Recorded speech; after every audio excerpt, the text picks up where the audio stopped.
राष्ट्र सेविका समिति के 90 वर्ष पूर्ण होने के अवसर पर आयोजित संकल्प दिवस कार्यक्रम में वक्ताओं ने महिला सशक्तिकरण, सेवा और राष्ट्र निर्माण में महिलाओं की भूमिका पर जोर दिया।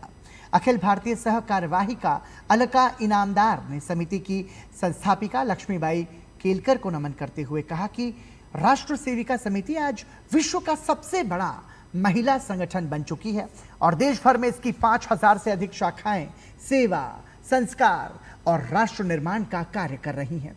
वहीं अखिल भारतीय प्रचार टोली के सदस्य मुकुल कानितकर ने कहा कि महिलाओं को जहां जहां अवसर मिला उन्होंने शिक्षा, विज्ञान और इसरो जैसे क्षेत्रों में अपनी प्रतिभा का लोहा मनवाया है। उन्होंने स्वामी विवेकानंद के विचारों का उल्लेख करते हुए कहा कि पहले ही आने वाली सदी को महिलाओं की सदी स्वामी विवेकानंद ने बताया था। साथ ही उन्होंने कहा कि आधुनिकता का सही अर्थ समझने की आवश्यकता है, लेकिन हमने आधुनिकता को केवल कथित मॉडर्न होने तक ही सीमित कर दिया है। कार्यक्रम में अपने क्षेत्र में उत्कृष्ट कार्य करने वाली महिलाओं को सम्मानित भी किया गया।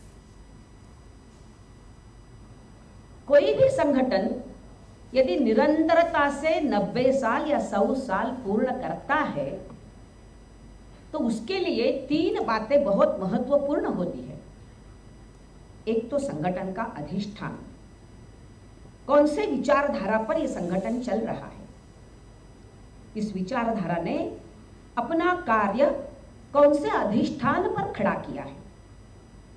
दूसरा विषय होता है संगठन का ध्येय, उद्देश्य, किस उद्देश्य से संगठन कार्य कर रहा है। और तीसरी और महत्वपूर्ण बात होती है उस संगठन के लिए समर्पित कार्यकर्ताओं की एक सैन्य ही मैं कहूंगी, भले वो गट छोटा है सामाजिक दृष्टि से देखते हुए, मगर वो एक तरीके से सैन्य ही है।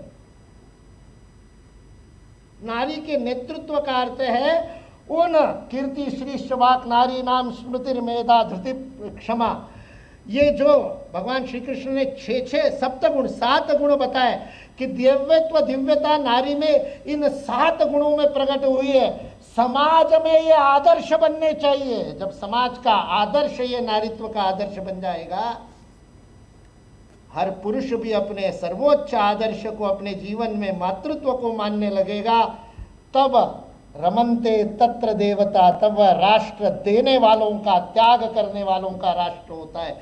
जो देता है वो देवता, जो मांगता है वो मंगता। हम देवताओं का यदि राष्ट्र बनाना चाहते हैं तो नारी के गुणों को हमको आदर्श के रूप में रखना पड़ेगा। कार्यक्रम को संबोधित करते हुए महिला आयोग की अध्यक्ष विजया राहतकर ने कहा कि पश्चिमी देशों का अंधाधुंध अनुसरण करना ही आधुनिकता नहीं है। आज भारत की महिलाएं हर क्षेत्र में आत्मनिर्भर बनकर देश की प्रगति में ऐतिहासिक योगदान दे रही हैं। उन्होंने देश में महिलाओं की सुरक्षा, गरिमा और अधिकारों के प्रति जागरूकता पर बल देते हुए कहा कि जब महिलाएं सशक्त और आर्थिक रूप से आत्मनिर्भर होंगी तभी एक समर्थ राष्ट्र का निर्माण संभव है। देश की बेटियां ये केवल सहभागिता देने वाली नहीं थी, वो नेतृत्व करता थी। हमेशा उन्होंने इस देश का नेतृत्व किया है। और इसलिए जो मैं कह रही थी कि जब हम कठिन दौर से गुजर रहे थे तब मातृशक्ति आगे आई। कभी माँ जीजाबाई बनकर वो आगे आई, कभी झांसी की रानी लक्ष्मीबाई बनकर वो आगे आई, तो कभी पुण्य श्लोक अहिल्या देवी होलकर बनकर वो आगे आई। और आज के आधुनिक भारत में वंदनीय मौसी जी लक्ष्मीबाई केलकर बनकर वो आगे आई, जिन्होंने देश के मातृशक्ति को एक दिशा दी।